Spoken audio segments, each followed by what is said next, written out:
Igsuon, nakasinati ka ba og paghukom sa imong isig katawo? Igsuon, mao kanay atong pagahisgutan karon aron atong i-correct ang atong kaugalingon kung nakasinati kita sa paghukom sa uban. Tungod kay ang paghukom ngadto sa uban dili gayud uyon sa kabubuton sa Dios. Atong basahon sa Mateo 7 versikulo 1 hangtod sa 2. Nag-ingon diri, ayaw ninyo hukmi ang uban aron dili kamo hukman sa Dios. Kay hukman kamo sa Dios sama sa paghukom ninyo sa uban ug sukdon kamo niya samang sukdanan nga inyong gigamit sa uban. Mao na igsuon nga dili gayud kita alaw nga mohukom ngadto sa uban. Wala gayud kitay katungod nga mo-judge ngadto sa ubang katawhan, nga mo-judge sa atong isig katawo, nga mohukom sa buhat sa uban, nga mohukom sa sala sa uban.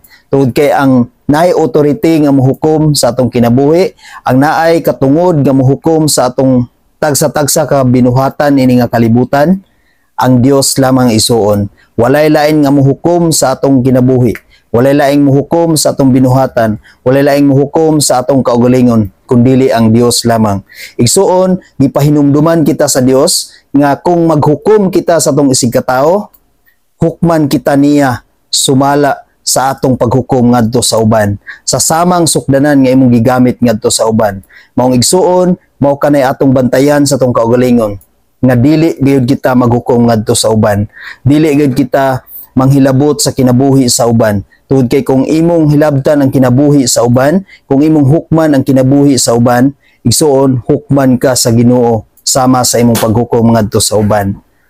Nakadungog ba kamo sa sambingay mahitungod sa usa ka babae nga nanapaw nga gidala sa mga magtutudlo ug balaod ug sa mga Parisiyo ngadto kang Hesus?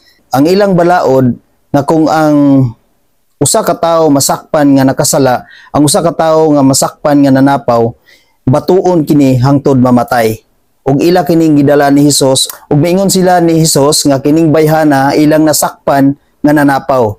Apan ang gibuhat ni Hesus diri sa Juan 8 bersikulo 7 nag-ingon diri, ug samtang nagbarog sila didto nga nangutana, mituyhad si Hesus ug miingon kanila, bisag kinsa kaninyo nga wala makasala, mao'y paunaha pagbato kaniya. Mao kanay gitubag ni Hesus igsuon nga bisan kinsa kanila nga wala makasala, nga wala nakabuhat og sala, mao'y unang mubato sa babae. Unya misulat si Hesus pag-usab sa iyang tudlo ngadto sa yuta, apan sa pagkadungog nila niini sa gisulti ni Hesus, nag-iyahay silang pahawa o gani nagunap og pahawa ang tigulang. Mao na igsuon nga sa pagtuyhad pag-usab ni Hesus, nangutana siya sa babae diri sa Mateo 8 bersikulo 10 nga niingon si Hesus, hain naman sila, wala ba'y nagpabilin aron pagsilot kanimo? Mitubag ang babae sa Juan 8 bersikulo 11, wala sir, siya mitubag. Si Hesus miingon kaniya, kun mao kana, bisan ako dili usab mosilot kanimo. Lakaw ug ayaw na pagpakasala. Mao na igsuon nga bisan si Hesus wala siya mosilot sa babae. Ug ang iyang giingon sa babae nga lakaw ug ayaw na pagpakasala, kinsa ra man di ay ang naay authority igsuon nga mosilot. Kinsa man di ang naay authority nga mohukom sa mga tao. Igsuon, ang naay authority nga mohukom, ang dunay katungod nga mohukom kanato, mao gayud ang Dios. Atong basahon sa Santiago 4 bersikulo 12, nagingon diri, ang Dios ray makahatag sa balaod ug maoy maghukom. Siya lamang ang makaluwas ug maglaglag. Si kinsa ka man nga maghukom sa imong isig katawo. Mao ka na igsuon nga ang dunay katungod nga mohukom, mao ra gayud ang Dios.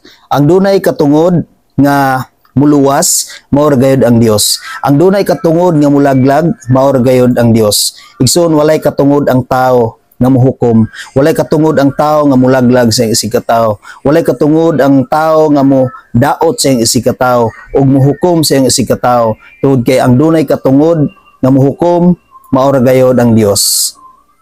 Hinaot igsuon nga sa atong pagkinabuhi nini nga kalibutan, ato gayong i-correct ang atong kaugalingon ug atong batunan ang tinuod nga balaod sa Dios sa atong pagkinabuhi nini nga kalibutan, nga wala gayud kitay katungod sa paghukom sa atong isig katawo, kundili ang Dios lamang ang dunay katungod sa paghukom sa atong tagsa-tagsa kakinabuhi dinhi nga kalibutan. Amen. God bless sa tanan.